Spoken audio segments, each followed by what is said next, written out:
Breaking news చూస్తున్నాం. Parliament assembly నియోజకవర్గాల ఇన్ఛార్జీల మార్పులపై కసరత్తు చేస్తున్నారు సీఎం జగన్. దీనికోసం తాడేపల్లి క్యాంప్ కార్యాలయం నుంచి పలువురు వైసీపీ ఎమ్మెల్యేలు నేతలకు పిలుపు వెళ్లింది. ఈ నేపథ్యంలోనే క్యాంప్ కార్యాలయానికి వచ్చిన అమలాపురం ఎంపీ చింత అనురాధ, ఎమ్మెల్యే అరాని శ్రీనివాసులు వచ్చారు. మరోవైపు సీటు కోసం విశ్వ ప్రయత్నాలు చేస్తున్న ఎంపీ గోరంట్ల మాధవ్ అటు విజయనగరం ఎంపీ సీటు అభ్యర్థి విషయమై చర్చించేందుకు వచ్చిన బొత్స కూడా క్యాంప్ కార్యాలయానికి వచ్చారు. అయితే తన సతీమణి బొత్స ఝాన్సీని విశాఖ ఎంపీ స్థానం నుంచి పోటీలో దింపేందుకు బొత్స ప్రయత్నిస్తున్నట్టు తెలుస్తుంది. డోర్ నుంచి మరోసారి పోటీ చేసేందుకు బుగ్గన రాజేంద్రనాథ్ రెడ్డి మంతనాలు చేస్తున్నారు.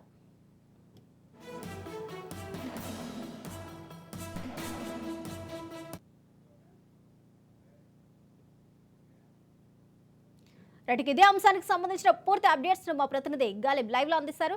గాలిబ్, తాడేపల్లి వేదికగా వైఎస్ఆర్ కాంగ్రెస్ పార్టీలోని నియోజకవర్గ ఇన్ఛార్జీల వడబోత కార్యక్రమం కొనసాగుతుంది. ముఖ్యమంత్రి జగన్మోహన్ రెడ్డి పూర్తి స్థాయిలో మూడో లిస్టు మీద ఫోకస్ పెట్టారు. ఉదయం నుంచి పార్టీకి సంబంధించిన ఎమ్మెల్యేలు అట్లాగే సమన్వయకర్తలతో సమావేశం నిర్వహిస్తున్నారు. ప్రధానంగా రేపు సాయంత్రానికి మూడో లిస్టు ప్రకటించే అవకాశాలు స్పష్టంగా కనబడుతున్నాయి. మొత్తం ఈసారి లిస్టు 29 ఉండే అవకాశాలు ఉన్నాయి. గతంలోనే మొత్తం 38కి సంబంధించిన నియోజకవర్గాల ఇన్ఛార్జీలతో పాటు ఎంపీలకు సంబంధించి కూడా ఇప్పటికే వైసీపీ ప్రకటించిన నేపథ్యంలో రేపు సాయంత్రానికి మొత్తం 29కి సంబంధించిన ఎమ్మెల్యేలు అట్లాగే ఎంపీలకు సంబంధించి అంటే ఇప్పుడు ప్రధానంగా ఏదైతే ఉత్తరాంధ్రలోని విజయనగరం, దాంతోపాటు విశాఖ నుంచి బొత్స సతీమణి ఝాన్సీని రంగంలోకి దింపుతున్నారు. దాంతోపాటు గుంటూరు, విజయవాడ, కర్నూలు, నంద్యాల లాంటి ఎంపీ స్థానాలపై కూడా ఫోకస్ పెట్టారు. కొద్దిసేపటి క్రితమే మంత్రి బొత్స సత్యనారాయణ సీఎం క్యాంప్ ఆఫీస్కి వచ్చారు.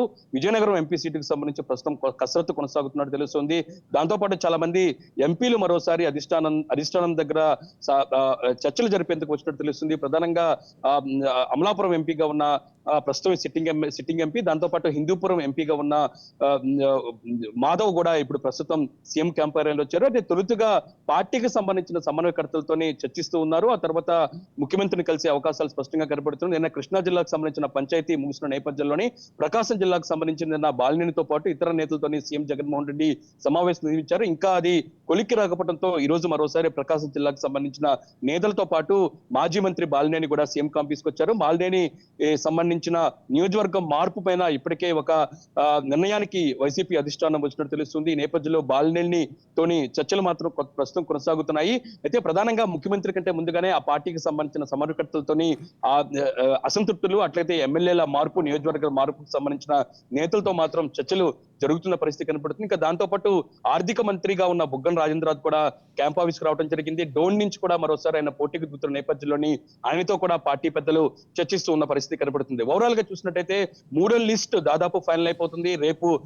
రేపు సాయంత్రానికి అధికారికంగా ప్రకటించబోతున్నారు. 29 మందికి సంబంధించిన ఎమ్మెల్యేలు, ఎంపీలకు సంబంధించిన స్థానఫలం, దాంతోపాటు నియోజకవర్గాల మార్పు నుంచి కూడా సీఎం కసరత్తు పూర్తి చేసినట్లుగా తెలుస్తుంది. ఈ నేపథ్యంలోనే అంతకంటే ముందనే ఆయా నియోజకవర్గాలకు సంబంధించిన ఎమ్మెల్యేల మార్పు, నియోజకవర్గాలకు సంబంధించిన ఇన్ఛార్జీల మార్పుకు సంబంధించి నేరుగా ఎమ్మెల్యేలతో ముఖ్యమంత్రి మాట్లాడుతున్నారు. ఎందుకు మార్చాల్సి వచ్చేసింది, దాంతోపాటు అంతర్గత సర్వేల సందర్భంగా ఇటు పార్టీకి వచ్చిన రిపోర్ట్స్ ఏ విధంగా ఉన్నాయి, ఒకవేళ ఇప్పుడు మార్పు ఉంటే గనక రాబోయే రోజుల్లోని ప్రభుత్వం మరోసారి వస్తే ఖచ్చితంగా సముచిత స్థానం కల్పిస్తామనేది కూడా ముఖ్యమంత్రి చెప్తున్నట్టు తెలుస్తుంది.